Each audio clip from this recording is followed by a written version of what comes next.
ત્યારબાદ આપણે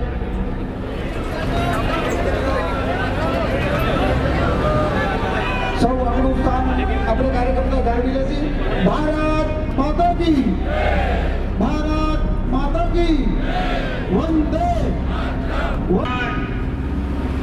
સૌ વરિષ્ઠ આગેવાનો આપણી વચ્ચે ઉપસ્થિત આપણા પ્રદેશ ભારતીય જનતા પાર્ટી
એ બેન તમારા પત્ની જો ના પાડે ને તો એને કહેવાનું ગાંડી.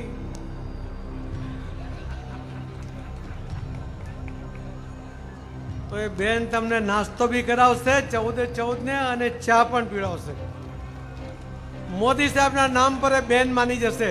કોઈના વિરુદ્ધમાં કંઈક લખાવીને પેપરમાં, કોઈના વિરુદ્ધમાં સોશિયલ મીડિયામાં ચલાવીને, કોઈના વિરુદ્ધમાં અફવાઓ ફેલાવીને ક્યારેય આગળ નથી વધાતું ભાઈ. કોઈ દુષ્પ્રેરણા અફવા હોય એમાં તમે પડશો નહીં. કોઈ કંઈ કરતો હોય તો ખાલી મને ફોન કરતો હોય ક્યાં કરે છે, બાકીનું હું જોઈ લઉં. એવા નરેન્દ્રભાઈ છે કે જે પહેલાં ડંકાની ચોટ પર કહીને નીકળ્યા કે મારે પ્રધાનમંત્રી બનવું છે. તમારે સાંસદ ધારાસભ્ય બની શકાય, બનાય કે નહીં?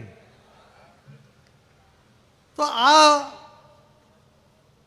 ભાવના હોવી જોઈએ, આ મહત્વાકાંક્ષા હોવી જોઈએ, પણ રીત સાચી હોવી જોઈએ.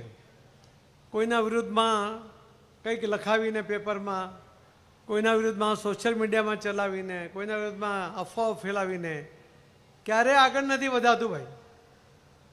તમે કામ કરો, કામ બોલશે. અને ભારતીય જનતા પાર્ટીમાં તમે જોતા હશો આખા ગુજરાતમાં અને આખા દેશમાં સામાન્ય કાર્યકર્તાઓને મોદી સાહેબે ટિકિટ આપીને આ વખતે ને દર વખતે ઉમેદવાર બનાવ્યા છે અને એમને સાંસદ લડાવ્યા છે. કેટલાય લોકો એ ધારાસભ્ય બન્યા છે કે જેમણે કલ્પના પણ નહોતી કરી કે ધારાસભ્ય બની શકે. આ તાકાતને પોઝિટિવ લો અને એ રીતે કામ કરો એવી મારી તમને વિનંતી છે. થઈ જશે? કોઈ દુષ્પ્રેરણા અફવા હોય એમાં તમે પડશો નહીં. કોઈ કંઈ કરતો હોય તો ખાલી મને ફોન કરતો હોય ક્યાં કરે છે, બાકીનું હું જોઈ લેવા. એવું કરે કેવી રીતે? ચલાવી થોડું લેવાય. શિસ્તબદ્ધ પાર્ટી છે આપણી ભાઈ. તો હું જે કહેવા આવ્યો છું આપને કહી દઉં. તમે તૈયાર છો ને બધા? મારે બૂથ પ્રમુખોને સૌથી પહેલાં કહેવું છે કે બૂથનો પ્રમુખ એની નીચે 13 લોકોની કમિટી છે. તમારે ત્યાં છે? બધામાં છે બૂથમાં? જેનામાં નહીં હોય તો બનાવી લે આજે ને આજે. એ 13 જણની કમિટી એની તમારે આવતીકાલે સવારે એક મિટિંગ બોલાવવાની છે.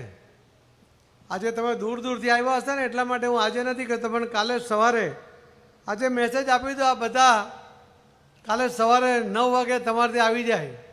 આવી જશે બધા 13 લોકો? આવશે ને? પણ તમે ઘરે મિટિંગ બોલાવશો ને પછી ઘરવાળી કહે કે આ હું માંડ્યું છે ઘરમાં, મારા નહીં જોઈએ તો શું કરશો? તમારો ઘરમાં ઉપજે છે?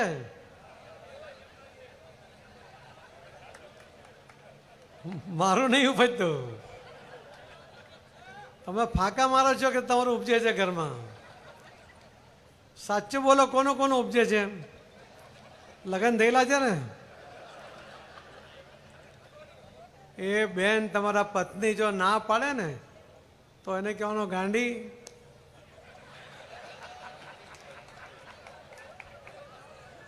કે આ તો હું નરેન્દ્ર મોદી સાહેબને ત્રીજી વાર પ્રધાનમંત્રી બનાવવા માટેની મિટિંગ એના માટે બોલાવી છે. તો એ બેન તમને નાસ્તો બી કરાવશે 14 ને અને ચા પણ પીવડાવશે.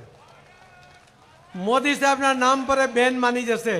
ભારતીય જનતા પાર્ટીનો કાર્યકર્તા ભારતીય જનતા પાર્ટીના મેન્ડેટ પર ઇલેક્શન લડે છે. 16 સીટનું ઇલેક્શન હોય તો 16માંથી 16, 16માંથી 15, 16માંથી 14 એ પ્રકારની સીટો જીતીને આવે છે. સહકારી ક્ષેત્રનું જે બજેટ છે એ સરકારના બજેટ જેટલો બજેટ છે. સીધો તમે લોકોને સારો વહીવટ કરીને ફાયદો આપી શકો છો. એના કારણે પણ ઇમેજ બને છે. એ ઇમેજ આપણને ઇલેક્શનમાં પણ કામમાં આવે છે. મોદી સાહેબ કહેતા હોય છે ને કે ઇલેક્શન જીતવું જેટલું જરૂરી છે એના કરતાં સારો વહીવટ આપવો પણ એટલો જ જરૂરી છે.